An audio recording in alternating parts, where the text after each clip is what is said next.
Hello student. पिछली video में पढ़ा था हमने पल्स असेसमेंट और रेस्पायरेशन नॉर्मल रेस्पायरेशन। इस वीडियो के अंदर हम पढ़ेंगे ब्लड प्रेशर। हमारे थर्ड वाइटल साइन यानी वाइटल साइन 3 वाइटल साइन हमारे कंप्लीट हो गए। फर्स्ट हुआ था टेम्परेचर, सेकंड हुआ था पल्स, थर्ड हो गया रेस्पायरेशन। इस वीडियो के अंदर पढ़ेंगे हम fourth vital sign blood pressure. Blood pressure is exerted by the blood against wall of an artery. Blood pressure कैसे आता है? जब ब्लड हार्ट कॉन्ट्रैक्शन करता है, उसके बाद ब्लड आर्टरी के ऊपर फोर्स करता है, यानी कि आर्टरी के ऊपर लगता है, उस दौरान जो प्रेशर आता है उसे बोलते हैं ब्लड प्रेशर। टाइप्स 2 टाइप्स का होता है। फर्स्ट है systolic BP, the highest pressure against the ball of artery during ventricular systole. Normal systolic BP 120 mm of H जी, यानी सिस्टोलिक बीपी किसे कहते हैं? The highest pressure against the wall of artery, यानी artery के ऊपर जो blood का pressure पड़ता है ड्यूरिंग वेंट्रिकुलर सिस्टोल, यानी हमारे हार्ट का वेंट्रिकुलर जब सिस्टोल करता है यानी कॉन्ट्रैक्ट होता है, उस दौरान जो ब्लड का प्रेशर हमारी आर्टरी के बॉल के ऊपर पड़ता है, उससे जो प्रेशर आता है उसे सिस्टोलिक बीपी या ब्लड प्रेशर कहते हैं। नॉर्मल सिस्टोलिक ब्लड प्रेशर होता है 120 mm of H G. Second है diastolic BP, the lowest pressure of the blood against the wall of vessels when the heart is resting. Normal diastolic BP 80 mm of H G. Diastolic BP कब आता है? जब हमारा heart relax होता है, यानी कि रिलैक्स करता है, रेस्टिंग कंडीशन में होता है, उस टाइम जो आर्टरी के ऊपर या वेसल्स के ऊपर जो प्रेशर पड़ता है उससे जो बीपी आता है उसे डिस्टोलिक बीपी कहते हैं। नॉर्मल डिस्टोलिक बीपी होता है 80 mm of H ji. Normal BP systolic BP अब बाय डिस्टोलिक बीपी नॉर्मल होता है 120/80 mm ऑफ एच जी। 16/11 यानी 16 से 11 किलो पास्कल में मेजर करते हैं, और 163 यानी 163 से 109 CmH2 में मेजर करते हैं। नोट में कुछ लिखा है, 1 किलो पास्कल बराबर होता है 10 CmH2 और 7.5 mm ऑफ एच जी। ऐसे 1 mm ऑफ एच जी बराबर होता है 1.36 CmH2। इनका इंटू करके निकालेंगे तो सेम ए ही निकलता है। थर्ड है पल्स प्रेशर, यानी पल्स प्रेशर क्या होता है? Systolic BP minus diastolic BP, यानी सिस्टोलिक बीपी में से डिस्टोलिक बीपी को घटाते हैं तो पल्स प्रेशर निकल आता है। जैसे कि 120 - 80, पल्स प्रेशर कितना निकला? 40 mm ऑफ एच जी, यानी हमारे पल्स प्रेशर कितना होता है normal? 40 mm of H G. अब रेशियो देखते हैं, systolic BP ratio, diastolic BP ratio, pulse pressure, इन तीनों का रेशियो कितना होता है? 120, 80 और 40, 3:2:1। इसी तरह फोर्थ है मेन आर्टेरियल ब्लड प्रेशर, यानी मेन आर्टेरियल ब्लड प्रेशर क्या होता है? An average BP in artery during 1 cardiac cycle, यानी एक कार्डियक साइकिल में कितना बीपी आता है, या average BP artery during 1 cardiac cycle. Main arterial blood pressure बराबर 2 × diastolic BP plus systolic BP upon 3, ये इसका फॉर्मूला होता है। इसके द्वारा मेन आर्टेरियल ब्लड प्रेशर निकलता है। तो 2 × 80, डिस्टोलिक बीपी होता है 80, सिस्टोलिक बीपी होता है 120। इसको इंटू करेंगे 80 को, 160 प्लस 120, इसको जोड़ेंगे तो 280 हो जाएगा अपॉन 3 का भाग देंगे तो 9.3.3 mm ऑफ एच जी आ जाएगा। यानी main arterial blood pressure normal कितना होता है? 93.3 mm ऑफ एच जी। इसको मेजर करते हैं स्पिग्नोमेनोमीटर से। यह बीपी मेजर करने का एक इंस्ट्रूमेंट है, यानी ब्लड प्रेशर लेने का इंस्ट्रूमेंट का नाम है स्पिग्नोमेनोमीटर। यह 3 टाइप्स का होता है, एक मरकरी वाला होता है, एक एंड्रॉयड होता है, एक डिजिटल होता है। डिजिटल और एंड्रॉयड के अंदर सेल होते हैं, मरकरी वाले के अंदर मरकरी होता है यानी पारा। प्रोसीजर यानी कैसे मेजर करते हैं? मेथड डायरेक्ट या डायरेक्ट मेथड। डायरेक्ट मेथड के थ्रू मेजर करते हैं। Catheter and transducer attach in arterial brachial artery, यानी ब्रेकियल आर्टरी से कैथेटर को अटैच करते हैं और ट्रांसड्यूरल के थ्रू इससे बीपी आता है। सेकेंड है इनडायरेक्ट मेथड। इनडायरेक्ट मेथड के अंदर होता है अस्कल्टेशन, यानी सुनकर, पाल्पेशन मीन्स फील कर, ऑसिलेशन मीन्स उसकी वाइब्रेशन के थ्रू, जैसे बीपी कप वगैरह बांधते हैं उसका जो वाइब्रेशन फील करते हैं उसके थ्रू। मोस्टली बीपी लिया जाता है अस्कल्टेशन मेथड के थ्रू। तो इसमें keep rest of 5 minute of patient, यानी कि जब पेशेंट आता है तो सबसे पहले उसे 5 मिनट आराम करने के लिए, रेस्ट करने के लिए बोलते हैं। सेकंड है wait for 30 minute smoking patient, अगर पेशेंट ने स्मोकिंग किया है उसको 30 मिनट तक रेस्ट करने के लिए बोलेंगे। अप्लाई कप 1 इंच या 2.5 सेंटीमीटर द साइड एबव, यानी जो एंटीकोइटल पोसा होता है जहाँ से ब्रेकियल आर्टरी फील होती है उससे 2.5 सेंटीमीटर ऊपर या 1 इंच ऊपर बीपी कप को बांधते हैं। Inflate cup plus 20 mm of H at the point when radial pulse absent, सबसे पहले रेडियल पल्स को फील करते हैं, उसके बाद फील होने के बाद उसको इन्फ्लेट करते हैं यानी उसके अंदर एयर भरते हैं, और जहाँ पर रेडियल पल्स absent होने लगती है उससे 20 mm ऑफ एच ज़्यादा उसमें इन्फ्लेट करते हैं यानी एयर फिल करते हैं। अगला deflate cuff at 2 to 3 mm पर सेकेंड रेट, यानी कि उसको धीरे धीरे छोड़ते हैं 2 to 3 mm पर सेकेंड के रेट से। इसके बाद फर्स्ट कॉर्कॉप साउंड सिस्टोलिक बीपी, यानी जो फर्स्ट साउंड आती है उसे बोलते हैं सिस्टोलिक बीपी। फिफ्थ कॉर्कॉप साइलेंस, यानी कि जो साउंड आ रही थी वह साइलेंस हो जाती है यानी absent हो जाती है, उसे बोलते हैं डिस्टोलिक बीपी। या मफलिंग साउंड लास्ट साउंड, यानी जो लास्ट में साउंड आती है उसे बोलते हैं डिस्टोलिक बीपी। साइलेंस और मफलिंग साउंड आती है उसे डिस्टोलिक बीपी बोलते हैं, और कॉर्कॉप साउंड को सिस्टोलिक बीपी बोलते हैं। तो monitor reading at eyes level, और जो हम बीपी लेते हैं उसको मॉनिटर करते हैं और आइस के जस्ट सामने होना चाहिए, मरकरी वाला जो स्पिग्नोमीटर होता है और आइस के जस्ट सामने होना चाहिए। अगर ऊपर से देखेंगे तो बीपी कम आएगा, या नीचे से ऊपर देखते हैं तो बीपी ज़्यादा आता है। इसके बाद है एरर बीपी, यानी बीपी किस दौरान या किस टाइम गलत आता है।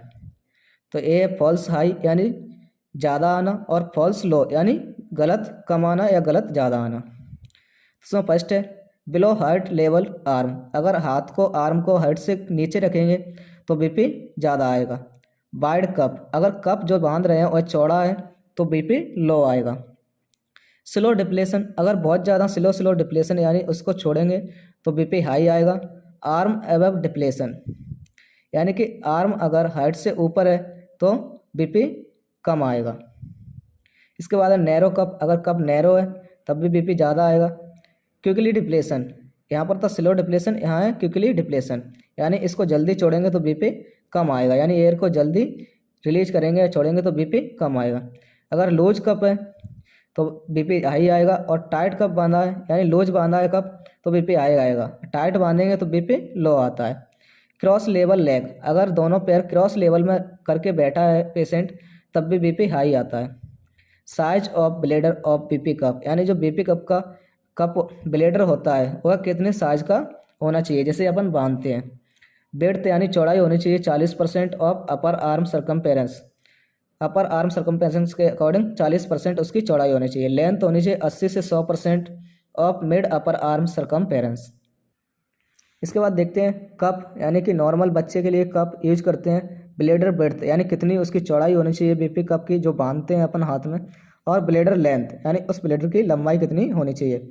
अगर न्यूबॉर्न के लिए है तो उसका 3 सेंटीमीटर चौड़ाई होनी चाहिए, 6 सेंटीमीटर लंबाई होनी चाहिए। अगर इन्फेंट के लिए यूज कर रहे हैं 5 सेंटीमीटर चौड़ाई होनी चाहिए, 15 सेंटीमीटर लंबाई होनी चाहिए यानी लेंथ होनी चाहिए। अगर चाइल्ड के लिए यूज कर रहे हैं तो 8 सेंटीमीटर चौड़ाई और 21 सेंटीमीटर लंबाई होनी चाहिए। एडल्ट आर्म में यूज कर रहे हैं 13 सेंटीमीटर चौड़ाई होनी चाहिए और 30 सेंटीमीटर लंबाई होनी चाहिए। थाइस से बीपी ले रहे हैं, थाइस में यूज कर रहे हैं तो 20 सेंटीमीटर उसकी चौड़ाई होनी चाहिए बीपी कप की यानी ब्लेडर की, और 42 सेंटीमीटर यानी 42 सेंटीमीटर लंबाई होनी चाहिए। इसके बाद देखते हैं पल्स ऑक्सीमीटर। यह एक इंस्ट्रूमेंट होता है जिसके द्वारा SpO2 चेक किया जाता है।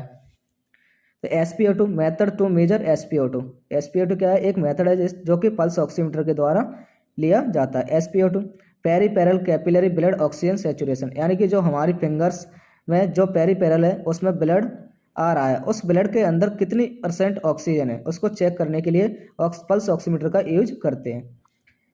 % हीमोग्लोबिन ऑक्यूपाइड विथ ऑक्सीजन, यानी कितना % ऑक्सीजन है हमारे ब्लड के अंदर हीमोग्लोबिन के अंदर। नॉर्मल SpO2 होता है 95 to 100। इसे मेजर करते हैं डिवाइस के द्वारा। पल्स ऑक्सीमीटर यानी जो इंस्ट्रूमेंट का नाम है जिसे बोलते हैं डिवाइस, उसे बोलते हैं पल्स ऑक्सीमीटर। इसका प्रिंसिपल होता है स्पेक्ट्रोफोटोमेट्री। इसके बाद हमारा 5th वाइटल साइन है पेन, यानी स्टैंडर्ड वाइटल साइन। पेन को बोलते हैं हम स्टैंडर्ड वाइटल साइन, इसे 5th वाइटल साइन बोलते हैं। इट इज प्योरली सब्जेक्टिव और सिम्टम्स, यानी यह एक सब्जेक्टिव डाटा है, जैसे कि खुद पेशेंट बताता है और सिम्टम्स यानी सिम्टम्स आते हैं, इसका फेशियल एक्सप्रेशन के द्वारा मालूम करते हैं कितना पेन हो रहा है। पेन रेटिंग स्केल, इसे एक रेटिंग स्केल के द्वारा चेक करते हैं, इसे बोलते हैं पेन रेटिंग स्केल। एडल्ट के लिए यूज करते हैं न्यूमेरिकल रेटिंग स्केल, यानी जो एडल्ट के लिए स्केल की यूज की जाती है उसका नाम है न्यूमेरिकल रेटिंग स्केल। अगर पेन नहीं हो रहा है, mild pain, moderate pain, severe pain, very severe, worst pain, यानी कि जब पेन नहीं होता है उसको देते हैं 0 नंबर। माइल्ड पेन हो रहा है उसको 2 नंबर दिया जाता है। मॉडरेट पेन हो रहा है उसको 4 नंबर देते हैं। अगर सीवियर पेन है उसमें 6 नंबर देते हैं। और वेरी सीवियर पेन के लिए 8 नंबर देते हैं। वर्स्ट पॉसिबल पेन यानी बहुत ज़्यादा पेन हो रहा है उसके लिए 10 नंबर देते हैं। इस न्यूमेरिकल रेटिंग स्केल के अंदर 10 नंबर होते हैं। इसी तरह विजुअल एनालॉग स्केल, यानी देख कर बताना। पेन नहीं है तो 0 नंबर, अगर माइल्ड पेन हो रहा है 4 नंबर, मॉडरेट हो रहा है 44 नंबर, सीवियर पेन में 75 और ब्रोस्ट में यानी बहुत ज़्यादा पेन हो रहा है उसमें 100 नंबर देते हैं। इस स्केल के अंदर 100 नंबर देते हैं। इस तरह चिल्ड्रन के लिए यूज करते हैं Wong Baker faces pain rating scale, यानी कि फेस के द्वारा फेशियल एक्सप्रेशन के द्वारा मालूम करना या कितना पेन हो रहा है। नो पेन, अगर पेन नहीं है तो 0 नंबर देते हैं। हर्ट्स लिटिल वाइट, यानी थोड़ा बहुत पेन हो रहा है 2 नंबर देते हैं। हर्ट्स लिटिल मोर, अगर बहुत ज़्यादा हर्ट्स हो रहा है, थोड़ा सा मॉडरेट या मोर हो रहा है पेन, उसे 4 नंबर देते हैं। हर्ट्स इवन मोर, इससे भी ज़्यादा पेन हो रहा है उसे 6 नंबर देते हैं। हर्ट्स फॉल लॉस्ट, यानी और ज़्यादा पेन हो रहा है उसको 8 नंबर। हर्ट्स बॉस्ट, यानी बहुत ज़्यादा पेन है उसके लिए 10 नंबर दिया जाता है। इसके अंदर हम फेशियल एक्सप्रेशन के अकॉर्डिंग पता करते हैं, यानी कितना पेन हो रहा है पेशेंट को या बच्चे को, चाइल्ड को। इसके बाद हमारा 6 यानी last vital organ vital sign है ऑक्सीजन सेचुरेशन। इसको भी हम एक वाइटल साइन बोलते हैं, यानी SpO2। It is a vital sign. इसको हमने पीछे देखा था, पल्स ऑक्सीमीटर के द्वारा चेक करते हैं। The oxygen saturation value in the percent of all haemoglobin binding sites that occupied by oxygen, यानी कि हमारे हीमोग्लोबिन के अंदर कितनी ऑक्सीजन सेचुरेटेड है यानी प्रेजेंट है, इसका पता करते हैं। नॉर्मल ऑक्सीजन सेचुरेशन 95 to 100 होती है। पल्स ऑक्सीमीटर, यानी इसको पल्स ऑक्सीमीटर इंस्ट्रूमेंट के द्वारा लिया जाता है, चेक किया जाता है। अ नॉन इन्वेजिव डिवाइस, यह एक नॉन इन्वेजिव डिवाइस है। इन्वेजिव मीन्स होता है कि हमारी बॉडी के अंदर एंटर करना, या और नॉन इन्वेजिव मीन्स होता है इसे एंटर नहीं करते हैं, कट वगैरह नहीं लगाते हैं, ऊपर से सुपरफिशियल चेक करना। That estimate a client blood oxygen saturation, इसके द्वारा हम क्लाइंट या पेशेंट की ब्लड की ऑक्सीजन सेचुरेशन को मेजर करते हैं। SpO2 नॉर्मल है 95 to 100। नोटिफाई, यानी कि लेस देन 91% या 91% से कम आ रही है उसको नोटिफाई करते हैं, यानी लिख के रखते हैं। सर्कुलेशन कंप्रोमाइज, यानी कॉम्प्रोमाइज, हमारे टिश्यू कॉम्प्रोमाइज कितनी ऑक्सीजन पर करने लगते हैं, लेस देन 85%। अगर 85% से कम ऑक्सीजन आ रही है हमारे ब्लड के अंदर, हमारे टिश्यू या बॉडी के सेल कॉम्प्रोमाइज करने लगते हैं।